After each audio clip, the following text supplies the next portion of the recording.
Today we're diving into a really powerful personal story from the author Mohan Guruswamy. It's a story about two very different encounters he had, one at the absolute highest level of power, and another with an entire community. And together, they reveal some profound truths about the invisible lines that can still divide people in modern India. The sense of oneness had gone. Now, we're going to unpack exactly what this means in a bit, but just hold on to that phrase. It's really the emotional heart of this whole story, that feeling when a sense of belonging just suddenly and completely disappears. Okay, so picture this. We're at a very exclusive lunch, and I mean, this isn't just any get-together. It's being hosted at the home of a prime minister with a small, elite group of thinkers and leaders. And it's right here that our author, Guruswamy, notices something that's about to change everything.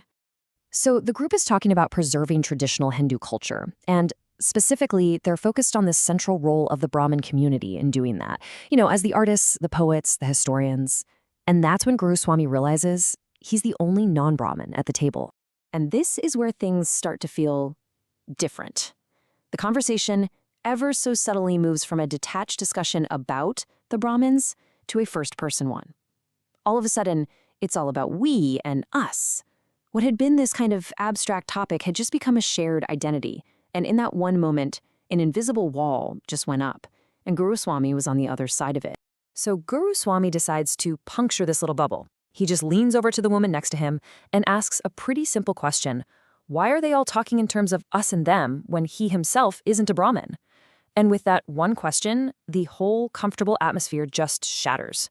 The woman, well, she was genuinely surprised.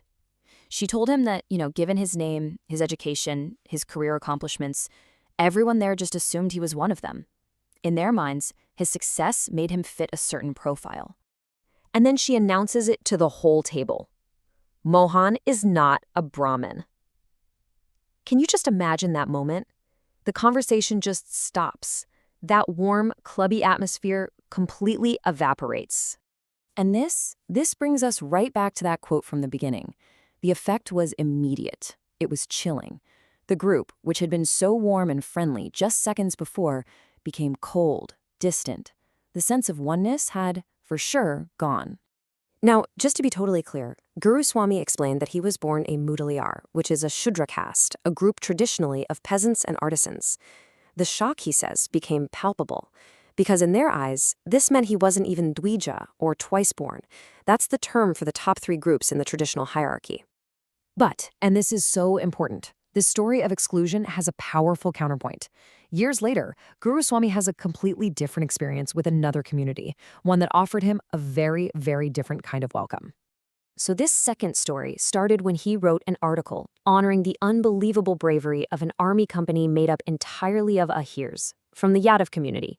They fought to the last man in a battle against China. The Yadav community was so moved by this that they printed and shared his article everywhere and then invited him to be honored at their national conference. So during his introduction, he was described as a prominent Yadav intellectual. And when he gets up to speak, he feels like he needs to set the record straight. He says clearly that while he's incredibly honored, he's not a Yadav. He was born into a Mudaliar family. But instead of that coldness he'd felt before, his honesty was met with immediate inclusion. The president of the organization actually interrupts his speech to declare that from that moment on, Guruswamy was an honorary Yadav. He wasn't pushed out, he was welcomed in. So why? Why these two completely radically different reactions? One group pushes him out because of his birth. The other welcomes him in because of his actions. This powerful contrast really gets to the very heart of how these social structures actually work. So let's just break this down. For the Brahmin group, the reaction was exclusion. Why? Because their identity was based on birthright and their boundaries were rigid, closed.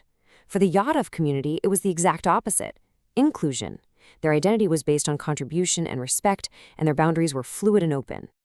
To really get the first group's reaction, we have to go back to that term Dvija, or twice-born. Remember, this refers to the top three varnas in that traditional social hierarchy.